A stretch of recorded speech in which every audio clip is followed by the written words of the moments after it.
Exactamente. Bueno, seguimos llevando la palabra de los precandidatos y precandidatas que participarán en las próximas elecciones. Volvemos a la categoría del Consejo Municipal. Sí, señor. Para hablar con alguien que tiene experiencia, que empezó a militar por el año 2001, después de la crisis, que tuvieron entredicho con la justicia por ahí la cosa de la empresa que tenían allí, la pequeña y mediana empresa.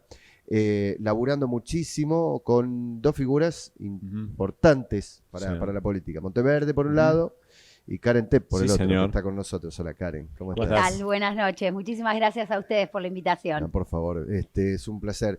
El alfajor santafesino. El alfajor santafesino. Sí, bancamos, al podio lo subimos, bancamos.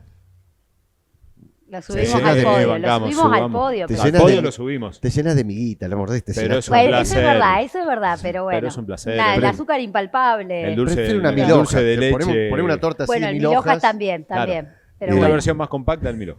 Claro, pocket. La versión de bolsillo.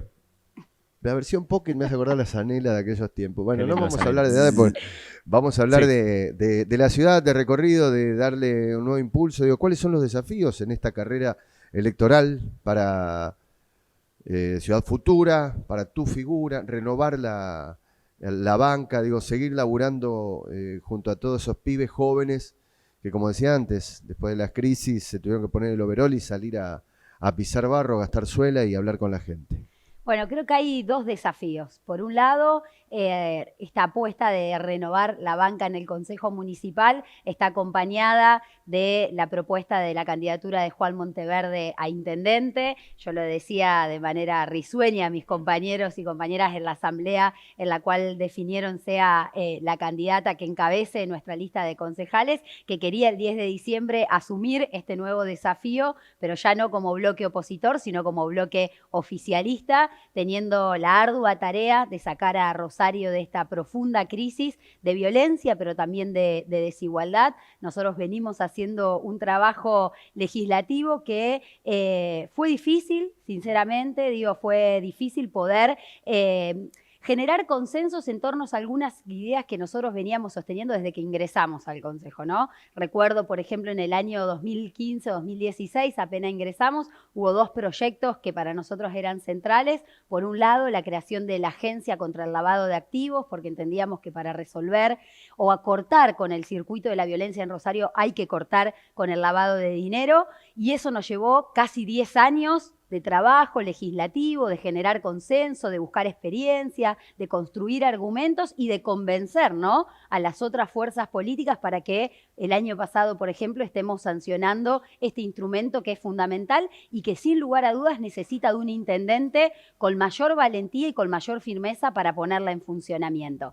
Y otro ejemplo puede ser el de la empresa de desarrollo urbano, lo que llamábamos en algún momento inmobiliaria pública, entendiendo de que hoy una de las principales dificultades que tiene nuestra sociedad, no solamente en Rosario, sino también a nivel nacional, es el acceso a la vivienda y a la vivienda digna. Digo, no solamente de los sectores populares, de aquellos vecinos y vecinas que aún hoy están viviendo en barrios que no tienen acceso al agua potable, sino también de los sectores medios, de los jóvenes y de toda una generación que, si no es por heredar una vivienda, es imposible pensar en el sueño de la vivienda propia, pero ahora también en el sueño de poder alquilar e independizarte, claro, ¿no? Cada vez se hace más difícil poder decidir irte de la casa de tus viejos y poder alquilar una vivienda, y en muchos casos lo que hemos visto post pandemia con esta suba irrisoria de los alquileres, donde muchos jóvenes vuelven a vivir a los hogares familiares.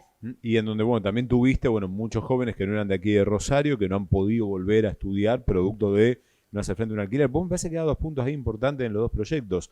Uno de una Rosario de mega construcciones, que después te ponés el Arfino y vos encontrás departamentos o inmuebles completamente vacíos, que eso también se ha abordado en ese momento, y después los números que reflejó el último censo de que la vivienda propia bajó mucho y te crece el número de alquileres con un pago irrisorio y con definir un perfil de ciudad. ¿Qué Rosario querés en este tiempo inmobiliario también?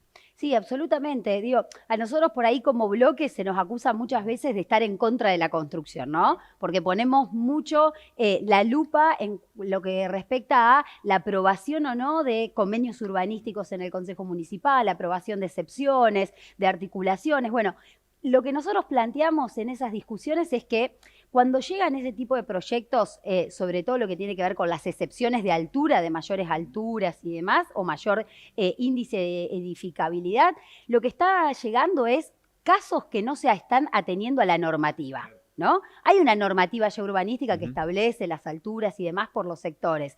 Si llega al Consejo es porque está pidiendo una excepción. Si pide una excepción es porque quiere construir por fuera de la normativa. Entonces, claramente lo que nosotros decimos es, ahí hay un punto interesante a discutir, porque ese empresario, constructor que va a llevar adelante esa obra, por esos metros que nosotros estemos autorizando demás, va a tener una mayor rentabilidad.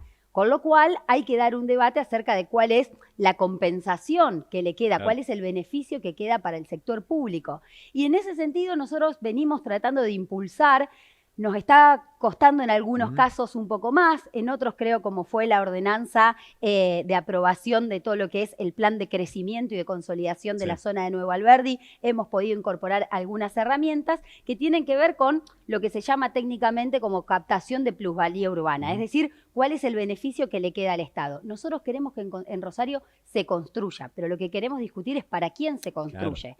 Porque si la construcción de la vivienda es como un bien financiero, bueno, vamos a seguir teniendo estos índices tan altos de casa sin gente y gente sin casa. Totalmente. Lo que tenemos que promover es diversificar mucho más para que otros actores económicos y de la construcción puedan intervenir en el mercado de suelo en Rosario y para democratizar las vías de financiamiento para el acceso a esa vivienda. No todo el mundo tiene $100.000 para empezar a comprar un departamento. Y no sé, ¿vos tenés? No. Yo me elegí todo ese número. Yo tenía, pero me lo olvidé arriba del piano. Sí. Te lo gastaste en alfajores. Me gasté en alfajores. No es tanto. Es difícil a veces ver cómo se generan tantas construcciones. Digo, ¿a quién va? ¿A qué va ese mercado? Y sobre todo también es complejo ver la realidad que se presenta en cuanto a los niveles habitacionales para alquilar. Digo, hay 1.200 casas nada más para alquilar, departamentos. Esto genera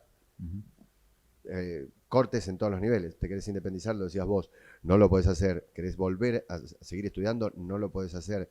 Los aumentos en los alquileres. ¿Qué herramientas se pueden desarrollar a partir de esta nueva ley de alquileres como para decir, bueno, cambiamos el rumbo de esto?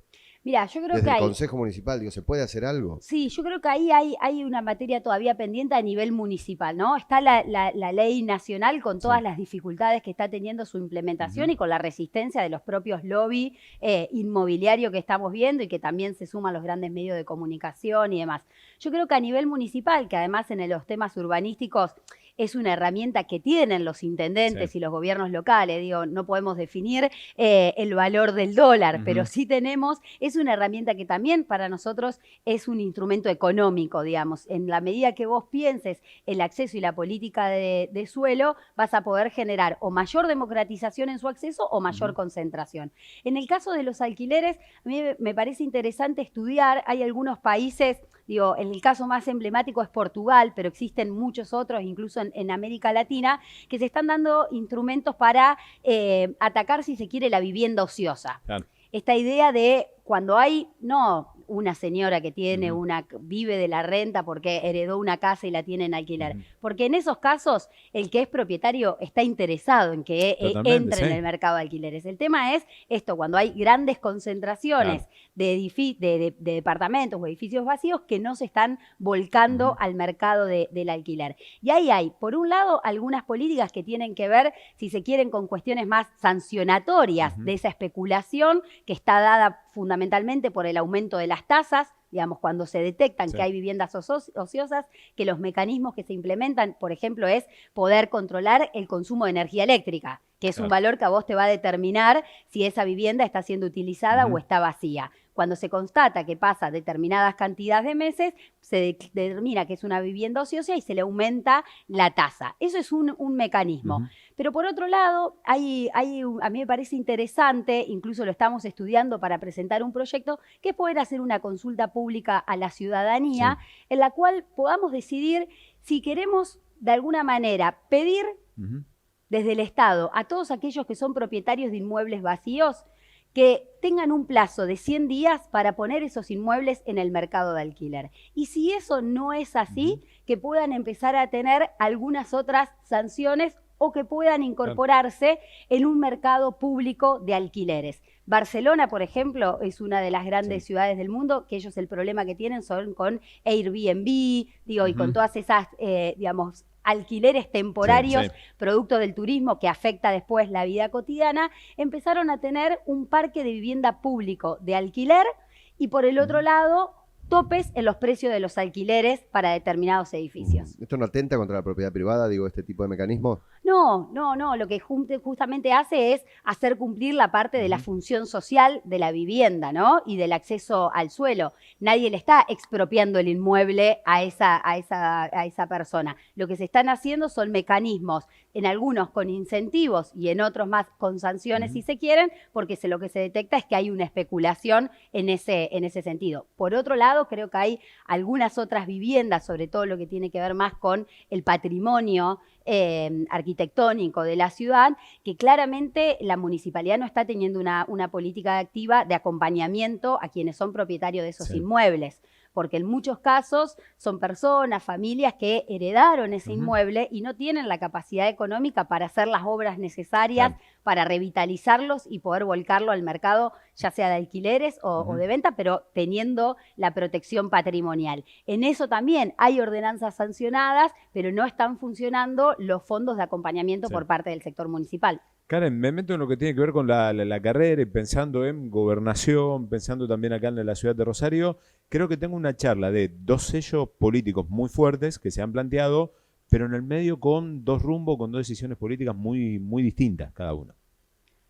En lo que es el frente de frente, digamos, y más alineado a un discurso tal vez más a una derecha, con política que más o menos conocemos, y me parece que hoy lo que es esta unidad que plantea hoy el justicialismo y Ciudad Futura plantea desde otro lugar, pensando desde otro tipo de ciudad, otro tipo de provincia. Sí, claramente, nosotros ya hace tiempo que veníamos planteando de que la decisión del Frente Progresista de alianzarse con Cambiemos construía un nuevo escenario político en la provincia de Santa Fe, inédito, digamos, para los últimos años de la democracia de nuestra provincia y de la ciudad, y que ese reagrupamiento de los sectores de centro-derecha, en los cuales quedan también inmersos sectores muy conservadores, reaccionarios de la derecha argentina, que para nosotros son una alerta, sobre todo en este momento que está viviendo la provincia y la ciudad, respecto a las soluciones que quieren plantear